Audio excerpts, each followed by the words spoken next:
Hay documentos que cambian la vida con una sola línea, no hacen ruido, no llegan con advertencias, solo aparecen sobre un escritorio, en silencio, y en el momento en que los lees, el mundo que conocías deja de existir para siempre. Rodrigo Villalba sostenía uno de esos documentos entre sus manos esa mañana, 44 años. Traje oscuro, una oficina en el piso 34 con vista a toda la ciudad. Un hombre acostumbrado a tomar decisiones que movían millones de pesos sin parpadear. Un hombre que había aprendido, desde muy joven, que el control era la única forma de sobrevivir en un mundo que no te regala nada. Y sin embargo, ahí estaba, inmóvil, con una hoja en la mano y el corazón completamente detenido. El documento era el resultado de una prueba de paternidad, 99.97% de compatibilidad genética. Su abogado estaba sentado frente a él, esperando una reacción, alguna palabra, un gesto, lo que fuera, pero Rodrigo no reaccionó, solo siguió mirando ese número como si fuera escrito en un idioma que no reconocía, aunque cada letra estaba perfectamente clara, porque el problema no era entender lo que decía el papel. El problema era que ese papel contradecía 11 años de su vida, 11 años desde el día en que 3 médicos distintos, en 3 consultorios distintos, le dijeron la misma cosa con diferentes palabras, que él no podía tener hijos, que su cuerpo no lo permitía, que era una condición irreversible y que lo mejor que podía hacer era aceptarlo y seguir adelante. Y Rodrigo Villalba hizo exactamente eso, aceptó, archivó ese dolor en algún lugar donde no pudiera tocarlo, y siguió adelante, 11 años construyendo una vida sin ese capítulo, y ahora, en una hoja de papel ordinaria,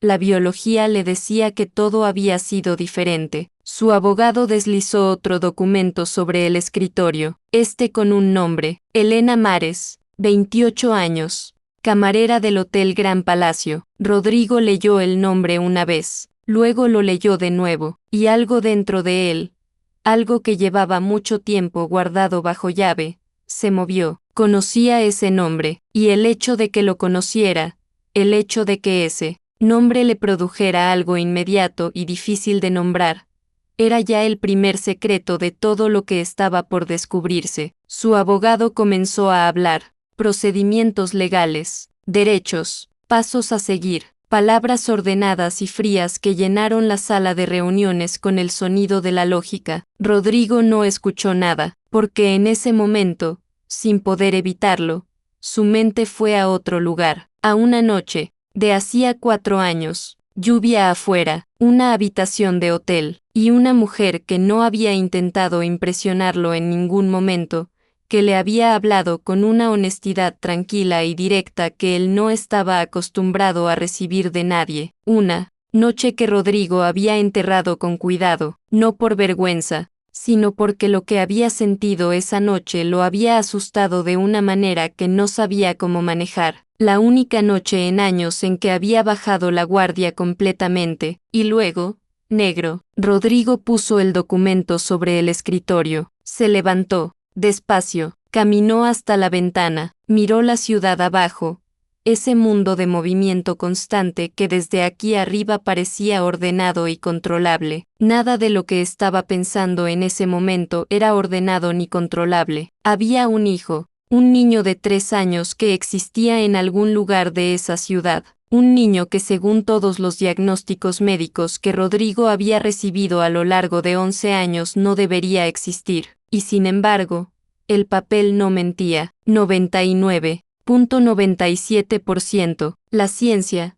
la misma ciencia que le había cerrado una puerta hace 11 años, ahora le abría una ventana desde el lugar menos esperado. Rodrigo apoyó la frente contra el vidrio frío de la ventana, y por primera vez en muchos años, no supo qué hacer, no supo qué sentir, solo supo que el nombre Elena Mares iba a cambiar todo lo que creía saber sobre su propia historia, y que la pregunta más difícil no era cómo había ocurrido esto, la pregunta más difícil era por qué ella nunca lo había buscado para decírselo. Para entender lo que ocurrió entre Rodrigo y Elena, hay que entender primero quiénes eran cada uno antes de cruzarse, porque las historias no comienzan en el momento en que dos personas se encuentran, comienzan mucho antes, en las casas donde crecieron, en las pérdidas que los formaron, en las decisiones que tomaron cuando nadie los estaba mirando. Elena Mares aprendió a ser fuerte antes de saber que eso era lo que estaba haciendo. Creció en un barrio donde los lujos no existían,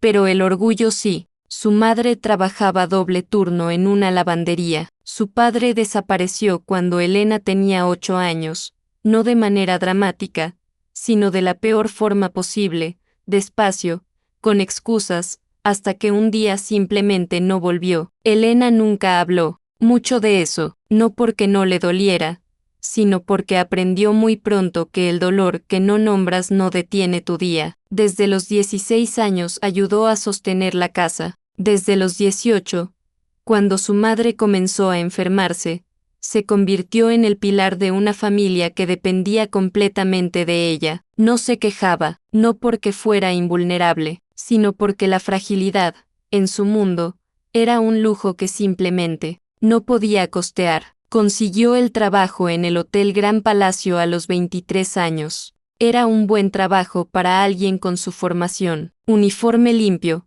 propinas decentes, y la posibilidad de estudiar enfermería los sábados si organizaba bien sus turnos. Elena organizaba bien todo. Era de esas personas que no se quejan del camino. Difícil porque están demasiado ocupadas caminando. En el hotel aprendió algo que nadie le enseñó en ningún salón de clases. Aprendió a leer a las personas, a distinguir entre el cliente que está teniendo un mal día y el que simplemente disfruta siendo grosero, a saber cuando alguien necesita que lo dejen solo y cuando necesita que alguien le pregunte cómo está. Esa habilidad fue la que la traicionó, o quizás la que la guió. La noche que conoció a Rodrigo Villalba, él llegó al restaurante del hotel un martes por la noche, solo, sin asistente, sin teléfono en la mano, sin la armadura habitual que traen los hombres de su nivel cuando salen al mundo. Se sentó en la mesa del rincón y pidió café sin mirar el menú. Elena lo atendió con la misma naturalidad con que atendía a todos. No sabía quién era, no lo reconoció, y eso, sin que ninguno de los dos lo supiera en ese momento, fue exactamente lo que Rodrigo necesitaba esa noche. Hablaron, primero de poco, luego de más. Rodrigo hizo algo que no solía hacer. Preguntó, no sobre el hotel, no sobre el servicio, preguntó sobre ella, y Elena, que tenía un radar muy preciso para detectar cuando alguien pregunta por educación y cuando alguien pregunta porque genuinamente quiere saber, respondió con honestidad. Le contó de su madre, de sus estudios, de sus hermanos, sin adornos, sin buscar lástima. Rodrigo la escuchó de una manera en que pocas personas escuchan, y antes de irse, en un momento que Elena recordaría muchas veces después, él dijo algo casi sin pensar. Lo dijo en voz baja, como si fuera un pensamiento que se le escapó en lugar de una confesión buscada. Le dijo que los médicos le habían confirmado que no podía tener hijos, que era algo con lo que había aprendido a vivir, que no era un tema, que lo destruyera, solo uno de esos hechos de la vida que te cambian el mapa sin pedirte permiso. Elena no supo qué responder, así que no respondió nada. Solo asintió con esa calma que tenía para recibir las cosas difíciles. Esa noche quedó guardada entre los dos como algo que no tiene nombre exacto. No fue el inicio de una historia de amor. Fue una noche humana, honesta, y completamente fuera del lugar que cada uno ocupaba en el mundo. Rodrigo volvió a su vida, a sus proyectos, a sus decisiones, a la distancia controlada con la que manejaba todo lo que lo rodeaba. Nunca regresó al hotel, no porque esa noche no hubiera significado algo, sino precisamente porque sí lo había hecho, y eso lo asustó, de una manera que no supo cómo procesar. Elena siguió con sus turnos, con sus estudios, con su madre, hasta que un mes después, su cuerpo le dio una noticia que no encajaba con nada de lo que sabía. Estaba embarazada. Elena se quedó sola en el baño de su casa esa noche, con una prueba en la mano y el silencio más pesado de su vida rodeándola por completo. No dudó sobre quién era el padre, lo supo de inmediato, con esa certeza que no necesita argumentos. Pero entonces, como un eco que volvía desde aquella noche, escuchó de nuevo las palabras de Rodrigo, claras, directas, sin lugar a interpretaciones. Los médicos le habían confirmado que no podía tener hijos, y ahí fue donde el mundo de Elena comenzó a quebrarse de una manera silenciosa y profunda, porque si él había dicho eso, si los médicos lo habían confirmado, entonces, ¿qué significaba esto que ella tenía en la mano? ¿Qué significaba este embarazo que existía sin permiso, sin explicación, sin ningún lugar lógico donde colocarlo? Su mente hizo lo que hacen las mentes cuando no pueden sostener dos verdades al mismo tiempo. Buscó otra salida, revisó fechas, buscó dudas donde en su corazón no había ninguna. Se obligó a cuestionarse a sí misma no porque estuviera confundida, sino porque la alternativa era demasiado complicada. Presentarse ante un hombre como Rodrigo Villalba, con un hijo que según la medicina no podía ser suyo, le parecía una sentencia directa a ser tratada como una mentirosa, como alguien que buscaba dinero, como alguien que había construido una trampa. Elena Mares había sobrevivido muchas cosas en su vida, pero ser humillada por decir una verdad que nadie iba a creer era algo para lo que no tenía fuerzas. Eligió el silencio, no para protegerse a ella misma. Al menos eso era lo que se decía a sí misma cuando el silencio se hacía muy pesado. Lord eligió porque le parecía la única opción real que tenía. Mateo nació una mañana de octubre. Era pequeño, sano y ruidoso de una manera que llenaba el cuarto de hospital con algo que Elena no había sentido en mucho tiempo: esperanza. Desde el primer día, Elena supo que ese niño era lo más real que había tenido en su vida. Lo miró en sus brazos y tomó una decisión que no verbalizó pero que se instaló en ella como una raíz. Iba a estar bien, los dos iban a estar bien. Mateo creció con los ojos color miel y una curiosidad infinita por todo lo que lo rodeaba. Era de esos niños que preguntan el porqué de cada cosa y se conforman con la respuesta porque genuinamente les importa entender el mundo, no poner a prueba la paciencia del adulto. Y en su muñeca izquierda, desde el día en que nació, tenía una marca pequeña, una mancha de nacimiento de forma irregular, como una pequeña isla dibujada en un mapa imaginario. Elena no le dio mayor importancia en ese entonces. Era solo una marca, una de esas cosas particulares que hacen único a cada cuerpo. No sabía todavía que esa pequeña marca era el hilo que conectaba la historia de su hijo con una historia mucho más larga. Una historia que venía de mucho antes que los dos. Mientras tanto,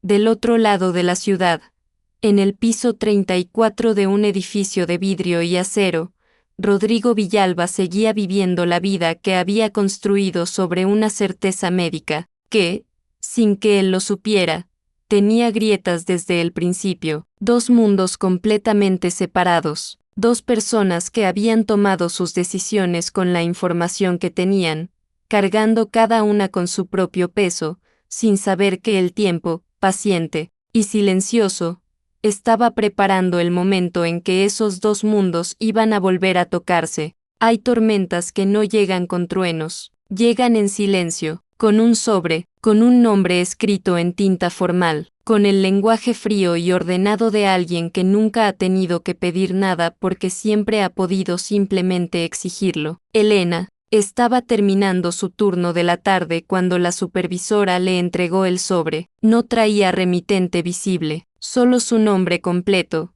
escrito con una precisión que no era casual. Elena lo abrió en el cuarto de descanso del personal, todavía con el delantal puesto, todavía con el cansancio de 8 horas de trabajo instalado en los hombros. Leyó la carta una vez, luego la leyó de nuevo, más despacio, porque una parte de ella quería estar segura de que estaba entendiendo bien lo que decía. No había calidez en esas palabras, no había una pregunta, no había siquiera una presentación humana. Era un documento legal que hablaba de verificación de identidad del menor, de revisión de derechos, de procedimientos a seguir según la ley. Un documento que convertía a Mateo, a su hijo de 3 años que esa mañana le había pedido que le dibujara un dinosaurio en la lonchera, en un caso jurídico. Elena dobló la carta con cuidado, la guardó en el bolsillo de su delantal, terminó su turno, no lloró, no llamó a nadie, no salió corriendo, terminó su turno porque había mesas que atender y porque desmoronarse en el trabajo nunca había sido una opción. Pero esa noche,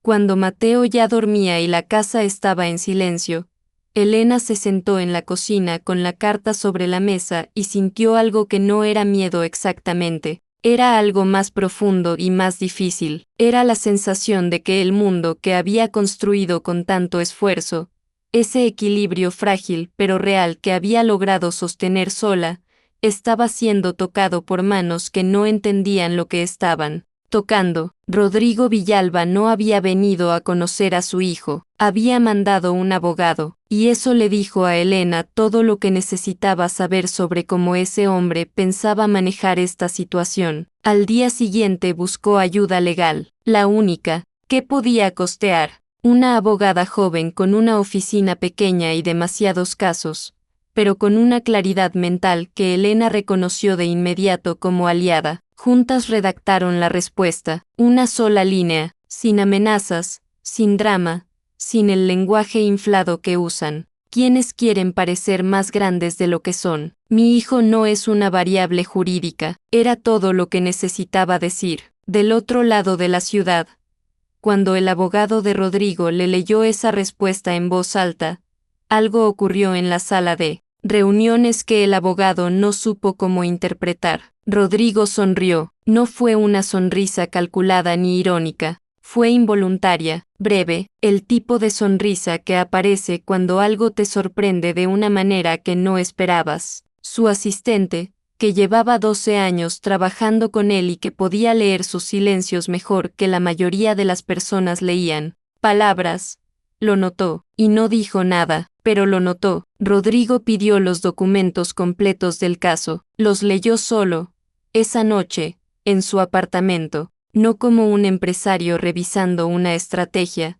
sino como alguien que estaba tratando de entender algo que se le escapaba todavía. Elena Mares, una mujer que había tenido un hijo sola, que no lo había buscado en 4 años, que no había pedido nada, y que ahora, cuando él extendía la mano, no con calidez sino con procedimientos legales, respondía con una sola línea que tenía más dignidad que todos los documentos que su despacho de abogados había producido en semanas. No podía dejar de pensar en eso. Una semana después, Rodrigo hizo algo que nadie a su alrededor esperaba. Fue al hotel, no en el turno de Elena, fue por la mañana, cuando ella no estaba. No tenía un plan, no tenía un discurso preparado, era simplemente un hombre que necesitaba ver con sus propios ojos el lugar donde había ocurrido parte de esta historia. La supervisora lo recibió sin saber quién era, lo sentó en una mesa cerca de la ventana y le sirvió café. Rodrigo miró el restaurante despacio, los pasillos, las mesas ordenadas, la entrada de servicio por donde entraba y salía el personal. Trató de imaginar a Elena en ese espacio, trató de imaginar 4 años de turnos dobles y cansancio y un hijo esperando en casa, y entonces lo vio. Fue algo completamente casual, un casillero del personal que alguien había dejado entreabierto, y pegada con cinta adhesiva en la puerta interior, una fotografía pequeña, un niño en un parque, sonriendo de esa manera que solo sonríen los niños que se sienten completamente seguros, una pelota roja a sus pies, el sol detrás de él, y en su muñeca izquierda, aunque la foto era pequeña y la imagen no era perfecta, una marca, una mancha, de nacimiento pequeña e irregular. Rodrigo se quedó inmóvil, porque esa marca no era desconocida para él, la conocía, la había visto toda su vida, pero nunca le había dado importancia porque era simplemente parte del paisaje familiar. Su padre la tenía, su abuelo la tenía, y él mismo, si se subía la manga izquierda del saco, podía mostrarla ahí, en el antebrazo, exactamente del mismo tipo, una marca que pasaba de generación en generación sin que nadie en su familia lo hubiera documentado ni estudiado. Solo una de esas particularidades físicas que se heredan en silencio. Rodrigo dejó el café sin terminar, dejó un billete sobre la mesa sin esperar el cambio. Salió del restaurante con pasos que por fuera parecían normales y por dentro cargaban el peso de algo que acababa de cambiar de forma irreversible. En el taxi, con la ciudad moviéndose afuera de la ventana, hizo una llamada. Su médico de cabecera, el mismo que lo atendía desde hacía años, el mismo que conocía su historial completo. La pregunta que le hizo fue directa y sin preámbulos. Quería saber si era posible que el diagnóstico original de infertilidad hubiera estado equivocado. Hubo un silencio al otro lado de la línea, un silencio que duró demasiado para ser una negativa simple. El médico eligió sus palabras con un cuidado que a Rodrigo le resultó inmediatamente sospechoso. Le habló de márgenes de error, de estudios que en esa época tenían limitaciones técnicas, de diagnósticos que a veces se simplificaban para evitar falsas esperanzas en los pacientes. Rodrigo escuchó todo eso y tradujo lo que realmente le estaban diciendo, que la certeza sobre la que había construido 11 años de su vida emocional no había sido nunca una certeza real, había sido una interpretación, una simplificación, una puerta cerrada que quizás nunca estuvo del todo cerrada. Esa noche, Rodrigo no durmió, no por angustia exactamente, sino porque su mente no podía dejar de recorrer el mismo camino en círculos. Todos los momentos en que había dicho que no podía tener hijos, todas las conversaciones que había cerrado con esa frase, todas las veces que había usado ese diagnóstico, como una pared entre él y algo que en algún lugar muy guardado todavía deseaba, y al final de todos esos círculos, siempre llegaba al mismo lugar, una mujer que se había quedado sola con un embarazo imposible, que había elegido el silencio no para hacerle daño sino quizás, solo quizás, porque él mismo le había dado las palabras exactas para dudar. Elena también estaba en su propio infierno tranquilo esos días. Su madre había tenido una recaída, los gastos médicos crecían de una manera que su sueldo no alcanzaba a cubrir. Estudiaba, trabajaba, cuidaba a Mateo, visitaba a su madre en el hospital, y encontraba los minutos que sobraban para no derrumbarse. Y una tarde, mientras le daba de cenar a Mateo, su hijo levantó la vista del plato con esa seriedad repentina que a veces tienen los niños pequeños cuando van a decir algo que les pesa. Le preguntó dónde estaba su papá, no con dramatismo, no con tristeza construida, con la curiosidad limpia y directa de alguien que todavía no sabe que hay preguntas que duelen. Elena respiró despacio, le dijo que su papá vivía muy lejos. Mateo procesó eso por unos segundos.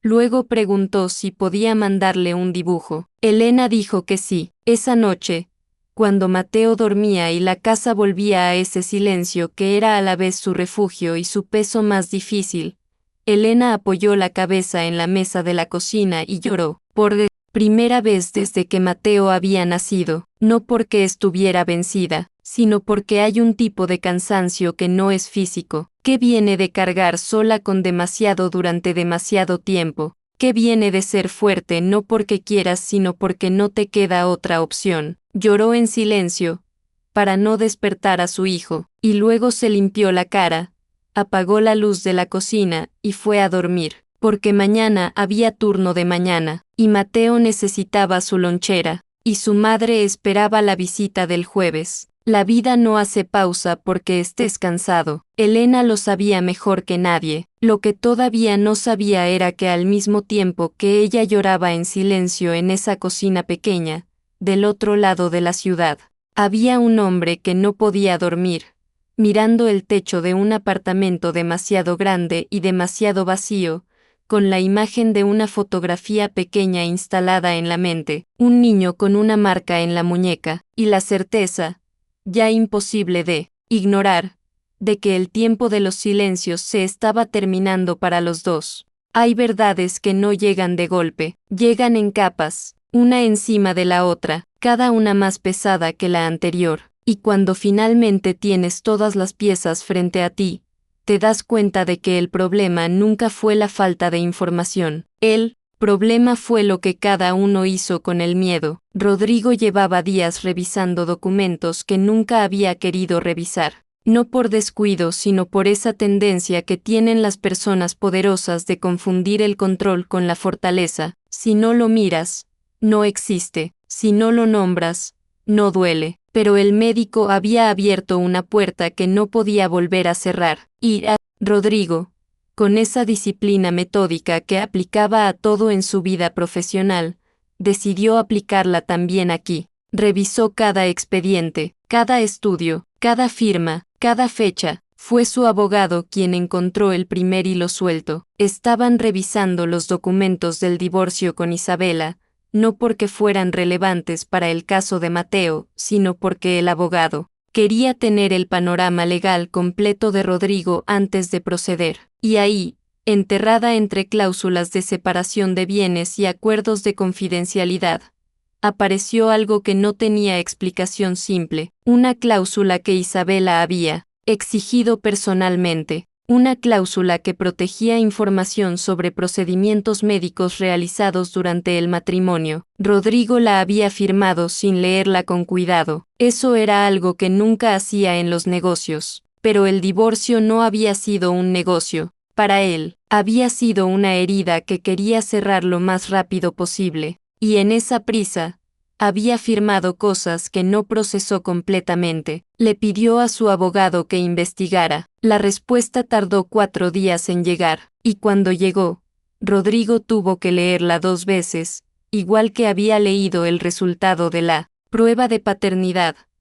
Porque la mente humana necesita un momento extra cuando recibe información que reorganiza todo lo que creía saber. Durante el matrimonio, Isabela había intentado un procedimiento de fertilización usando los estudios médicos de Rodrigo, no los estudios que decían que era completamente infértil. Los estudios reales, los que mostraban una fertilidad baja pero existente, los que algún médico en algún momento había simplificado en un diagnóstico absoluto que nunca fue del todo honesto. Isabela lo sabía, había tenido acceso a los documentos originales. Sabía que el diagnóstico era una simplificación y no una sentencia. El procedimiento había fracasado, y Isabela lo había enterrado. Había comprado el silencio necesario y había construido sobre ese silencio la narrativa de un matrimonio entre 2 personas que simplemente no habían podido tener lo que querían. Rodrigo se quedó solo en su oficina con esa información durante mucho tiempo. No sintió furia inmediata, sintió algo más extraño y más difícil. Sintió el peso de todos los años en que había cargado un diagnóstico como si fuera una identidad. La cantidad de conversaciones que había cerrado con esa frase, los momentos en que alguien le había preguntado si quería tener hijos y él había respondido con una brevedad que en realidad era una forma de no entrar a un cuarto que le dolía. Todo eso había sido construido sobre algo que no era completamente verdad. No era completamente verdad y alguien cercano a él lo había sabido. Esa noche, Rodrigo llamó a su abogado con instrucciones precisas, sin gritos, sin amenazas, con la misma calma fría con que tomaba las decisiones más difíciles de su vida profesional. Le dijo que retirara la cláusula de confidencialidad, que dejara que los hechos salieran a la luz dentro de los círculos legales correspondientes, que no buscara más que eso. No quería destruir a nadie, quería, simplemente, que la verdad ocupara el lugar que le correspondía. Luego guardó el teléfono, y por primera vez en semanas, pensó en Elena, no en el caso, no en los documentos, no en los procedimientos. Pensó en ella como persona, en la manera en que le había hablado esa noche en el restaurante, en la honestidad sin adornos que tenía para decir las cosas, en el hecho de que había cargado sola con algo enorme durante 4 años y nunca, en ningún momento, había intentado usarlo para lastimarlo. Le pidió a su asistente que coordinara un encuentro, sin abogados, sin documentos, solo los dos. Elena Recibió la solicitud con desconfianza. Era razonable. La última comunicación oficial había sido una carta que convertía a su hijo en un expediente, pero algo en el tono diferente de este mensaje, algo en el hecho de que esta vez no venía a través de un intermediario legal sino directo, con su nombre y su número, la hizo aceptar. Se encontraron en el mismo restaurante del hotel donde todo había comenzado. Fue una elección de Rodrigo. Elena no supo si fue intencional o si fue simplemente la dirección que su mente eligió sin pensarlo demasiado. En cualquier caso, ahí estaban los dos, sentados frente a frente por primera vez desde aquella noche de 4 años atrás, con un café entre los dos y todo el peso de lo no dicho ocupando el espacio entre ellos. Rodrigo habló primero. No empezó con acusaciones ni con preguntas estratégicas. Empezó con algo que Elena no esperaba. Empezó con una disculpa. Le dijo que la carta que había recibido no era la manera en que debía haberse iniciado este contacto, que había dejado que sus abogados manejaran algo que requería ser manejado. Como persona, que había cometido el error de protegerse a sí mismo cuando debería haber pensado primero en el niño. Elena lo escuchó sin interrumpirlo. Luego hubo un silencio, y entonces Elena hizo lo que llevaba 4 años sin poder hacer. Dijo la verdad completa, sin rodeos, sin versiones suavizadas, sin omisiones estratégicas. Le dijo que supo desde el primer momento que él era el padre de Mateo, que nunca tuvo duda, que eligió el silencio no para hacerle daño sino porque la noche que se conocieron, él le había dicho con absoluta certeza que no podía tener hijos, y que presentarse ante un hombre de su posición con un embarazo que según la medicina no podía ser suyo le parecía una forma directa de ser acusada de mentir o de manipular, que prefirió cargar sola antes que enfrentar esa posibilidad. Rodrigo la escuchó sin moverse, y cuando Elena terminó, cuando el silencio volvió a instalarse entre los dos, Rodrigo dijo algo que cambió el peso de todo lo que habían hablado. Dijo que él también se había creído el diagnóstico durante 11 años porque era más fácil que seguir intentando, que la certeza de que no podía tener hijos,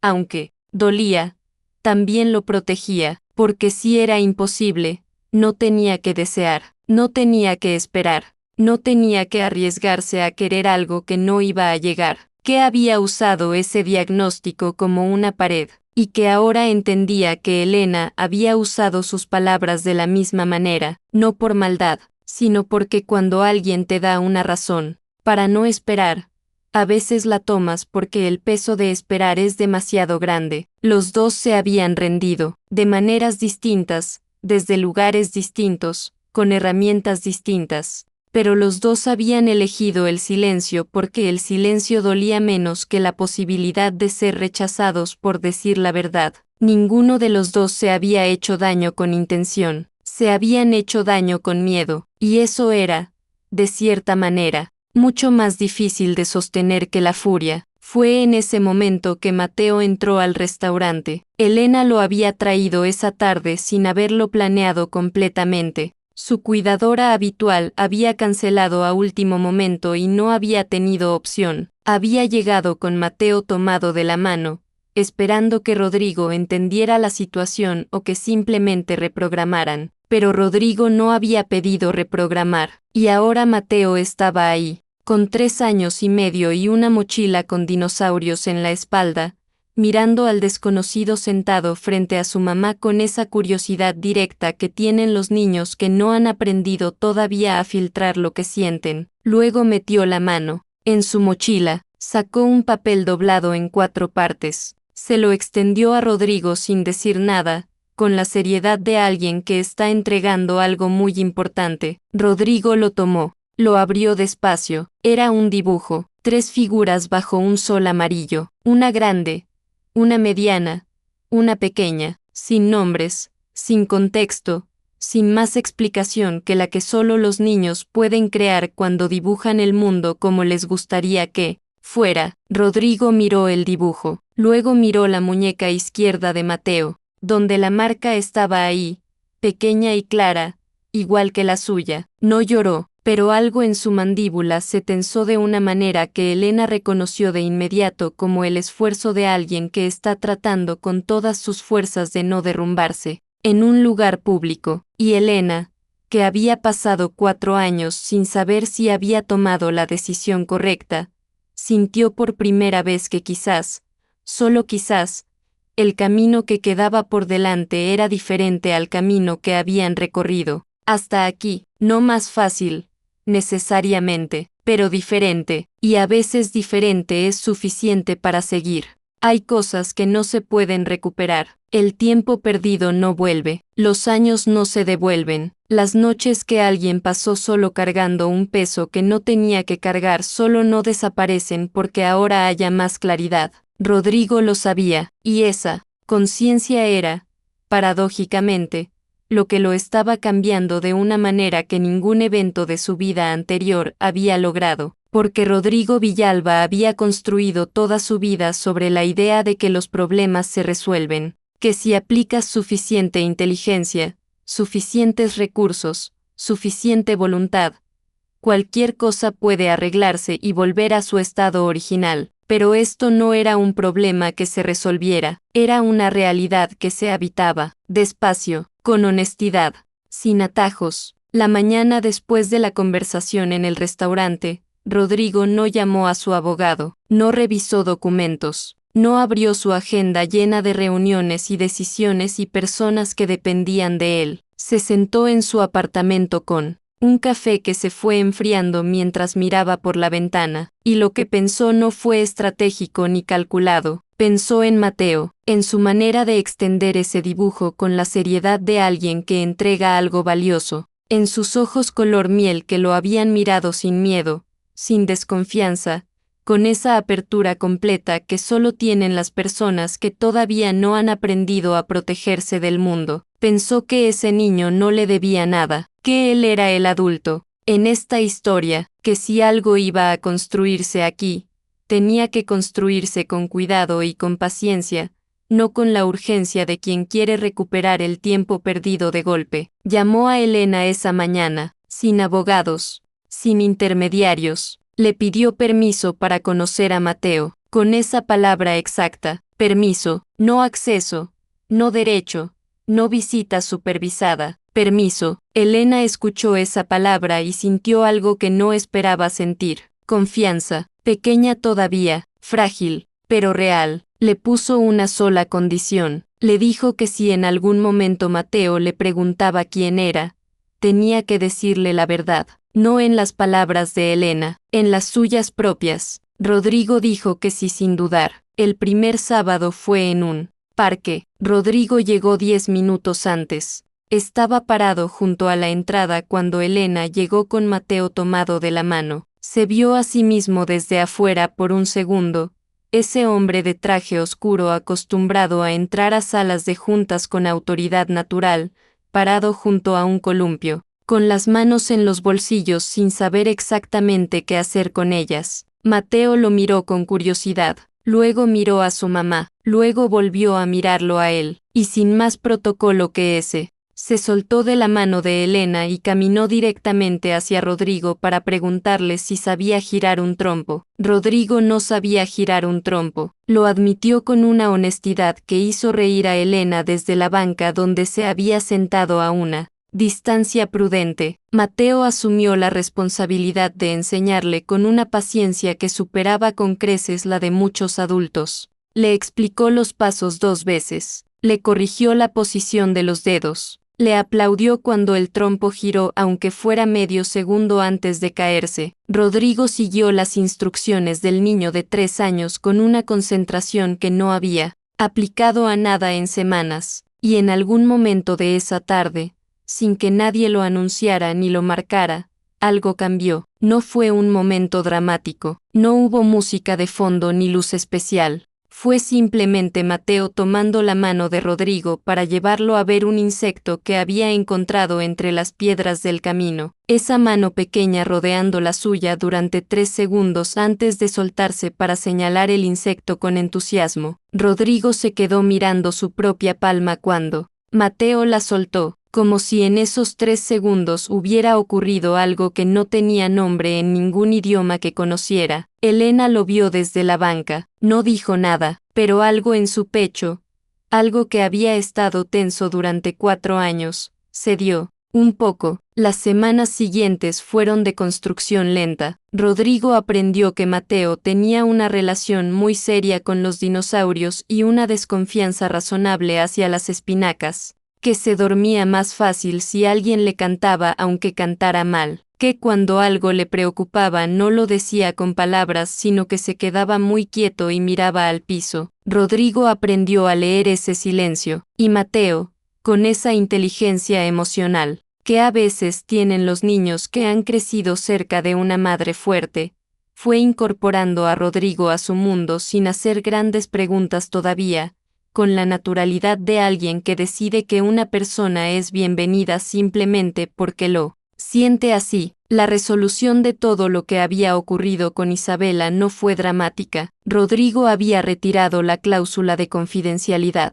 Los hechos habían salido a la luz dentro de los círculos legales y sociales que ellos compartían. No hubo proceso público, no hubo escándalo construido, simplemente la verdad ocupó el lugar que le correspondía, y las personas que necesitaban saberla la supieron. Isabela perdió algo que no era dinero ni posición, perdió el control de la historia, y para alguien que había invertido tanto en manejar las narrativas a su alrededor, eso era una pérdida que ninguna cantidad de recursos podía compensar. Rodrigo no sintió satisfacción cuando ocurrió, sintió, extrañamente, algo parecido al alivio, como cuando termina una tormenta que duró tanto que ya no recordabas cómo era el cielo sin nubes. La madre de Elena murió un martes de marzo, fue en el hospital, rodeada de las personas que quería. Elena había logrado en sus últimas semanas